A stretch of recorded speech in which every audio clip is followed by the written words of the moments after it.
This is your no bullshit guide to a happier life. Quick, but not necessarily easy tips to help you to squeeze every last drop of enjoyment out of your business and your life. My name is Helen Calvert. I'm a coach, a business owner and a parent, and I'm so happy to be here with you. I do swear occasionally, as the title suggests, so pop in your headphones if I'm not safe for little ears. Ready to go? Let's do this. This episode is sponsored by the Hive Mind Company. Founded by Sarah Steinhoffel, the Hive Mind started with the idea that mental health concerns should not be a barrier to being a business owner. After all, we all have times when we're not feeling 100% ourselves, don't we? One of the many struggles small business owners can face is that they don't feel like they fit in or they are not good enough. And that feeling amplifies when they have to start talking about who they are in their marketing. This in turn impacts their mental health and confidence. Sarah understands because she feels the same way. We are not all the same, and nor should our marketing be. Sarah works with you using a unique blend of marketing, coaching, mentoring and lived experience to encourage you to embrace your weirdness and become the business owner you want to be. The business owner that shines bright and stands up for what you believe in. But more than that, she is your ally and cheerleader who always has your back. To find out more, visit thehivemindcompany.co.uk or access Sarah's links in the show notes for this podcast episode. Hello and welcome to this episode, which is called I Accept You. As usual, this is not about me accepting you, although of course I do. This is about you accepting you.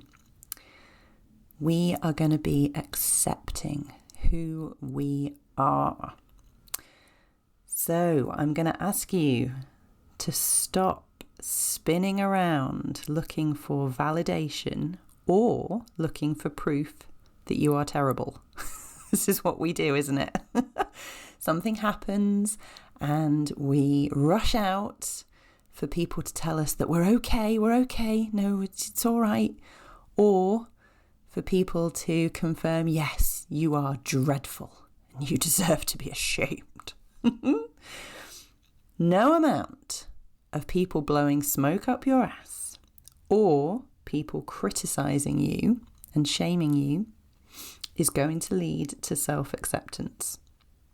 No amount of anything from anybody else is going to lead to self-acceptance. What do we need to do?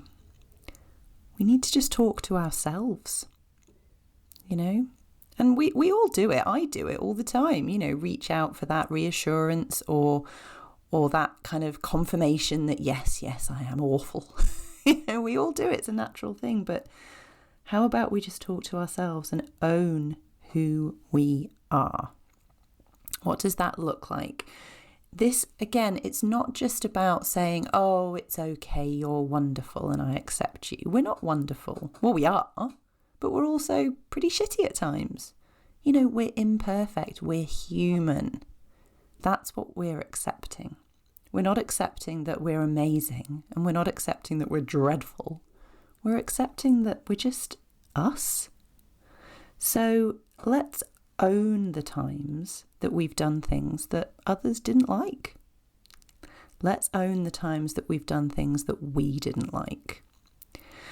Those won't always be the same things. In fact, quite often, they're very different things.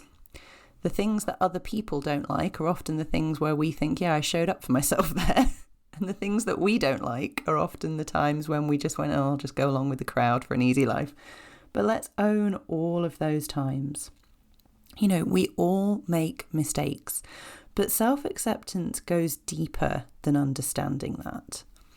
It's not just that kind of, yeah, well, we all make mistakes, we're all human, which is true. But it's deeper. It's accepting the stories and experiences and all the stuff that make us who we are. All that stuff that informs our reactions and triggers and behaviours.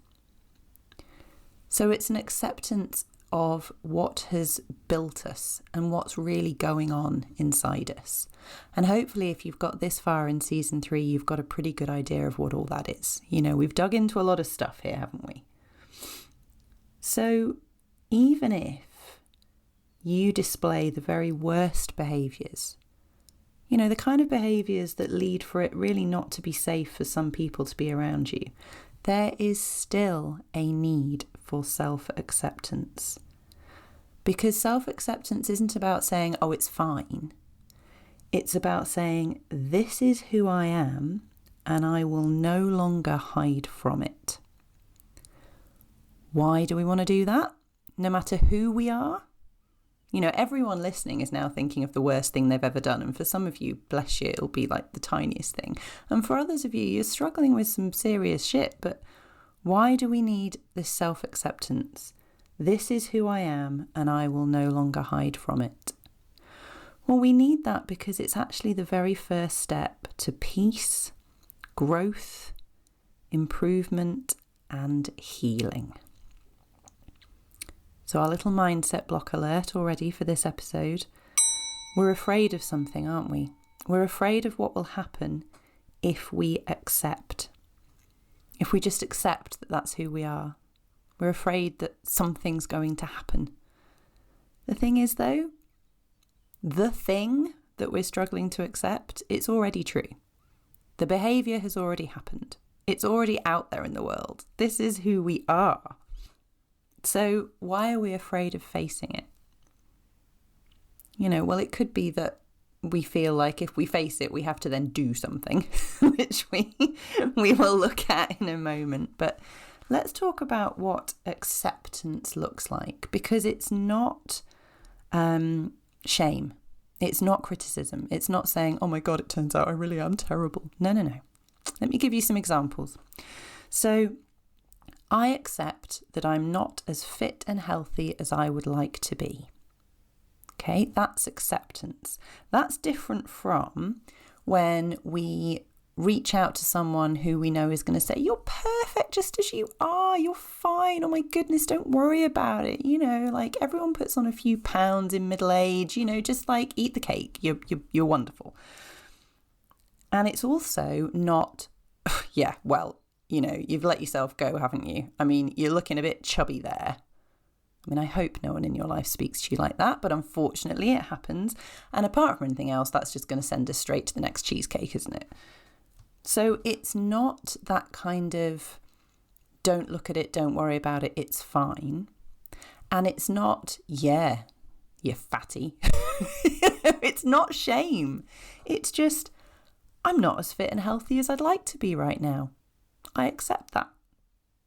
Because once we accept something without shame and without avoidance, we have choices.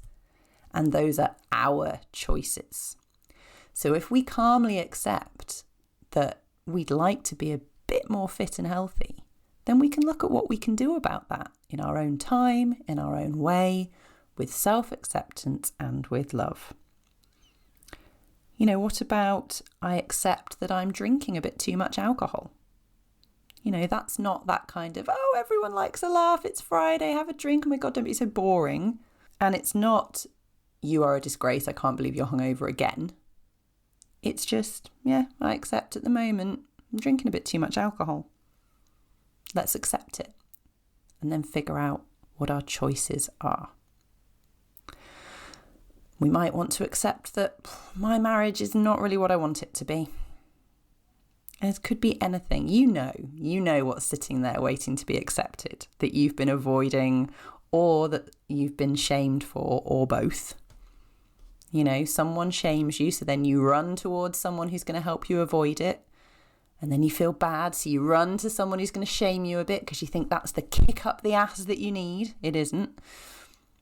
Stop spinning around for validation and or criticism. Talk to yourself and accept.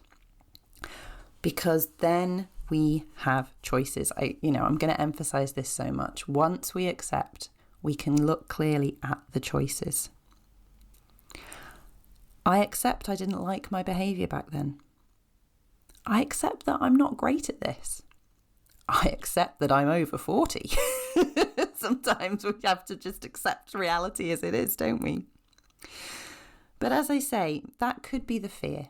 That could be the fear that we feel as though once we accept something, we have to do something, as though it's a kind of immediate process. You know, like that day that you accept that you're drinking too much, you've got to pour all the wine down the sink and join AA or whatever the heck it might be. And that's scary. It's like, oh my God, I don't know if I'm ready for the doing. Just take a step back, breathe. We're starting with the acceptance. Once we have the acceptance, then we can look clearly at our choices. And one of those choices is to do nothing. One of those choices is to wait. Many of those choices will be various different kinds of action, which can include just talking to someone, just reaching out, telling someone about your acceptance of whatever it might be. And these don't have to be big things. You know, this doesn't have to be a kind of, I accept I need to completely change my life. This could just be, I accept that that wasn't great, and I guess maybe I should apologize. That's an option. Or I can just let it go now I've accepted it. The point is, we look at the choices and we don't have to do anything this moment. So often acceptance and clarity we keep them away from ourselves because we feel as though they have to jump straight into action. And that's unhelpful. Accept, give yourself a minute, look at the choices, and then choose what your next step is going to be. And as I say, that very next step could be just talking to someone or journaling it or just sitting with it. You know, let the emotions happen. If you listen to our last episode, we talked about just allowing the emotions. Once we accept whatever it is that we need to accept, we can allow the emotions and they will signpost us to what we need. And it might not be what we think it is, you know? It might be, oh my goodness, I accept that my marriage isn't what I want it to be, and I haven't wanted to accept that because I feel like that means I have to get divorced, and oh my God, no, maybe it doesn't. Feel the emotion, accept it, let the emotions rise. What are they telling you? Are they telling you that you need to pack the kids off to their grandparents and take a break with your partner and figure this shit out? Are they telling you that actually everything's fine, you just need a break? You know, you don't know until you sit there with the clarity of accepting what needs to be accepted and then figuring out the choices. I know this is scary, but the hardest part is the beginning. Once you are in the process of acceptance and looking with clarity at the choices, there's hope and there's energy and there's the ability to do and there's the ability to be in control because you can choose. But as I say, this isn't just about the big stuff, you know, and it's not just about things that we may choose to change. This can be, I accept that my childhood really fucked me up, and that's why I'm in this situation now. And I don't need anyone to tell me that that's okay, and I don't need anyone to tell me that that's terrible. I just need to accept that that's me, and here we are. And is there anything I want to do, or what do I need? Or is it just, here we are then? You know, and it could be acceptance on a much smaller level, and it's something we can practice every day, which is, I accept that I dropped that milk in Tesco's and it went everywhere. And I kind of don't need anyone to say, oh my God, you're such an embarrassment. And I kind of don't need anyone to say, oh, everyone's done it, I'm sure no one noticed. I just need to kind of accept that that was part of my day. Dropped the milk everywhere. Went everywhere. Wow. That was part of my Tuesday. You know, we can practice it on a micro level with all the little things that we do and feel and say and that happen. Just accept. Now, this can be harder if we have people around us in our lives who are actively pushing one thing or another, who are pushing the kind of, don't worry about it, you know, don't think about it, let's just move on, la la la. or who are pushing there's something wrong with you and I'm going to criticize every little thing. But there's something else that we can practice accepting, isn't it? I accept that this person is not helpful. And once I've accepted that, I'm going to have a little look at what my choices are in terms of my interactions with them. Because that is all part of self-acceptance as well. It's not about accepting other people, because other people are big complex balls of everything just like we are. It's about accepting their effect on us, and that is part of our self-acceptance. I accept that I find it hard to be around Auntie Joan. Some people love Auntie Joan. Some people can't stand Auntie Joan. Doesn't really matter. That's Auntie Joan's life. I accept that I find Auntie Joan challenging, and I need to sift through what that's about and what I might need.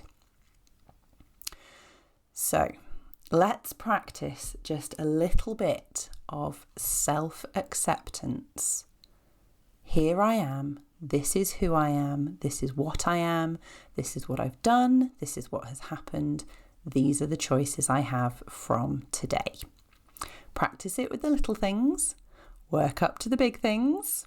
And as always, I would absolutely love to work with any of you one-to-one if you need some help, because some of this stuff is hard to do alone. So check out the show notes if you're interested in how you can work with me.